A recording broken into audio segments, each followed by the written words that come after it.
नमस्कार दोस्तों, story world channel में आप सबका स्वागत है। आज की कहानी है मनहूस।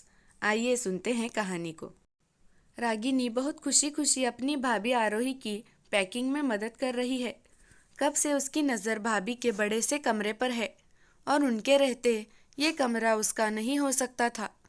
और अब क्योंकि वो ये घर छोड़कर जा रही है तो सबसे ज़्यादा खुश रागिनी ही है। वैसे भी उसे अपने भाभी से ज़रा भी लगाव नहीं। इस दुनिया में सबसे ज़्यादा प्यार वो अपने भैया को करती थी। और भाभी के कदम जब से घर में पड़े थे, कुछ भी यहाँ अच्छा नहीं हो रहा। माँ बाबूजी बीमार रहने लगे हैं। उसका इकलौता भाई स्वर्ग सिधार जा चुका है। उसकी सगाई टूट गई है क्योंकि उसके माता पिता लड़के वालों की इच्छा अनुसार दहेज देने में असमर्थ हो गए थे। भाभी ने उसकी खुशियों पर भी ग्रहण लगा दिया। अब तो उसे उसकी सूरत से भी नफरत हो गई थी। इस घर की हर समस्या के पीछे उसे प्रत्यक्ष या अप्रत्यक्ष रूप से केवल भाभी ही नजर आती है। ना उस दिन भाभी भैया से बाजार चलने की जिद करती और ना ही उसके भाई का एक्सीडेंट होता। खुद तो विधवा हुई, उसके परिवार को भी बेसहारा कर दिया। एक भैया ही तो थे जिनकी कमाई से ये घर चलता है, नहीं तो उसके बाबूजी की मामूली पेंशन से कहाँ गुजारा होता है। भैया सरकारी मुलाजिम थे और काफ़ी प्रयासों के बाद भी उनकी जगह भाभी को नौकरी लगी थी। साथ ही साथ उनका तबादला हो गया है और वो अपने दोनों बच्चों को लेकर यहाँ से जा रही है। बच्चों के लिए तो रागिनी का भी मन दुख रहा है, पर भाभी के जाने की खुशी के आगे ये गम कुछ नहीं है। पर उसके माता पिता को कौन समझाए जो बहू के प्यार में अंधे हो गए हैं। और जब से भाभी के जाने की खबर सुनी है, उनके आंसू रुक ही नहीं रहे थे। और उन्हें कौन समझाए कि उनके घर से मनहूसियत निकल रही है, तो उन्हें तो खुश होना चाहिए। अब इस घर में सब अच्छा ही अच्छा होगा, जैसा भाभी के आने से पहले था। कितना खुश था उसका छोटा सा परिवार, माता पिता, भैया और वो। न जाने किस शुभ घड़ी में माता पिता ने आरोही को भैया की जीवन संगिनी चुना और उसने आते ही इस घर की खुशियों को नज़र लगा दी। आरोही भी जानती है उसके जाने से रागिनी बहुत खुश है। वैसे भी जब से अंकुर गया है, उसके और रागिनी के संबंध बहुत खराब हो गए हैं। एक छत के नीचे दोनों का रहना मुश्किल हो गया है। आरोही जितना रागिनी की बातों को नज़रअंदाज करने की कोशिश करती है, उतना ही रागिनी उसके लिए नफ़रत बढ़ती रही है। बहुत मुश्किल से उसने दिल पर पत्थर रखकर यह कठिन फैसला लिया है। नहीं तो अपने माता पिता के समान सास ससुर को छोड़कर वो नहीं जाना चाहती थी। पर क्या करे, रागिनी की नफ़रत ने उसे ये कदम उठाने के लिए मजबूर कर दिया। उसका तबादला हुआ नहीं है, बल्कि उसने तबादले के लिए आवेदन किया था, क्योंकि उन दोनों की लड़ाई में बेचारे निर्दोष माता पिता पिस रहे थे। ना तो वो बहू का पक्ष ले सकते थे और ना ही बेटी का। झगड़े की शुरुआत हमेशा रागिनी करती थी और हर समय बहुत कोशिशों के बाद भी आखिर में आरोही का संयम जवाब दे जाता, तो दोनों के बीच जुबानी जंग शुरू हो जाती है। और घर में बढ़ता ये रोज़ रोज़ का कलेश सभी के लिए असहनीय हो गया था। जब जीवन मरण उस ईश्वर के हाथ में है, तो कैसे आरोही अपने पति की मृत्यु के लिए जिम्मेदार हो सकती है। रागिनी को ये बात कौन समझाए। शुरू शुरू में जब रागिनी ने आरोही के साथ बदतमीजी करना शुरू की, उस समय एक बार बाबूजी ने गुस्से में रागिनी पर हाथ उठा दिया था। तब रागिनी ने अपने कमरे का दरवाज़ा बंद कर लिया और यहाँ तक कि अगर आपको भाभी से इतना ही लगाव है तो ठीक है, मैं ही बुरी हूँ, इसलिए मैं अपने भैया के पास चली जाती हूँ, फिर आप रहना आराम से अपनी लाडली बहू के साथ। उस दिन से आरोही बहुत डर गई थी कि कहीं रागिनी खुद को कुछ कर ना ले। उस दिन के बाद आरोही ने माँ बाबूजी से कसम ली थी कि वो रागिनी और उसके बीच में कभी नहीं बोलेंगे। उसे ही ये समस्या का समाधान तलाशना होगा। और आखिर में उसे ये रास्ता सही लगा। उसका तबादला संयोगवश उसके मायके में हुआ था, तो सास ससुर को भी ज़्यादा चिंता नहीं थी।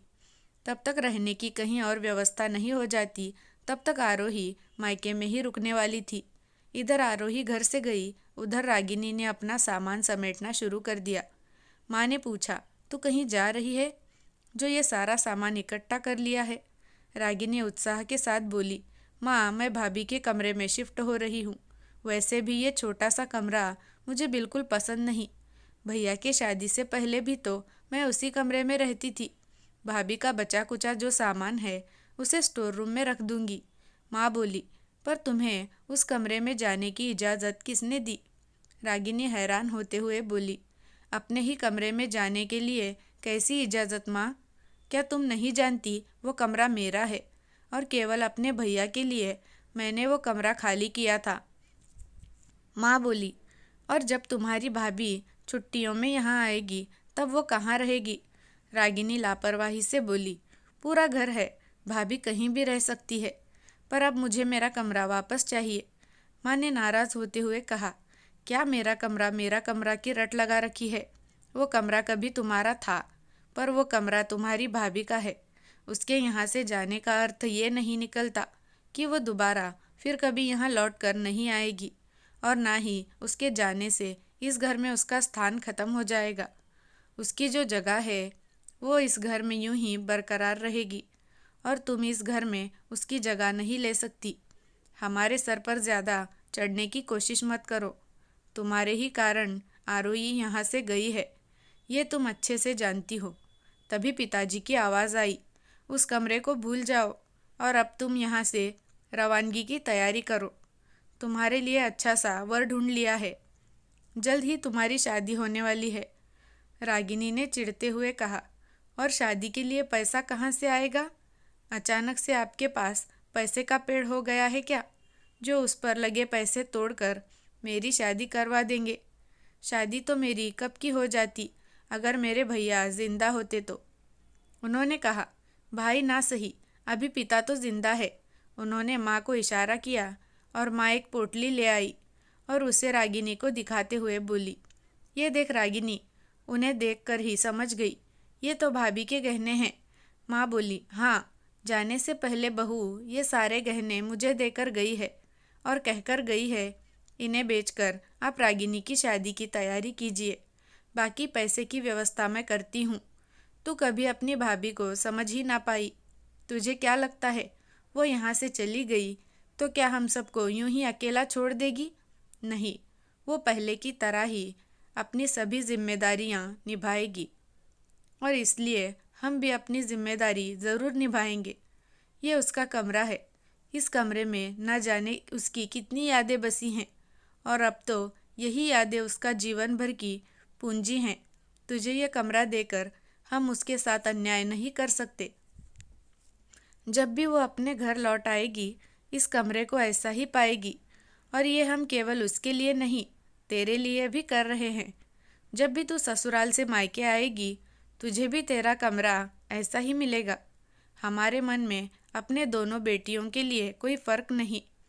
बस तू अपने मन से ये नफ़रत निकाल दे। क्यों तू उस बेचारी को इतना दुख देती है? उसे तो पहले ही ईश्वर ने बहुत बड़ा दुख दे दिया है।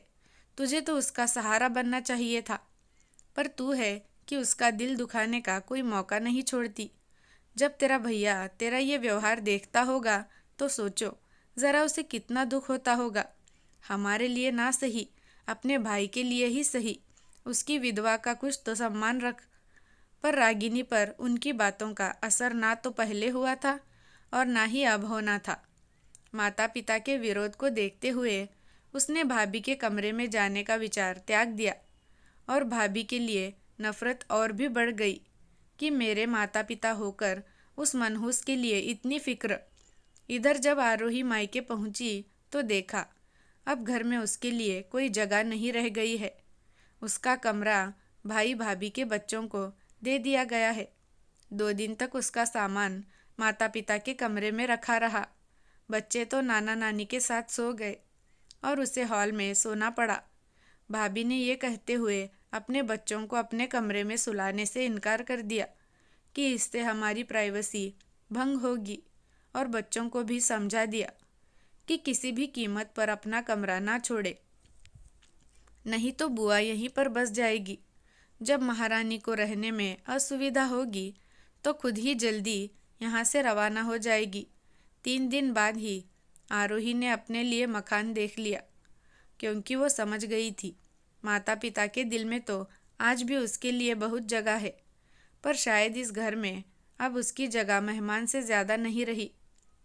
रागिनी की शादी तय हो गई और आरोही बच्चों सहित घर वापस लौट आई। आरोही देखकर हैरान थी।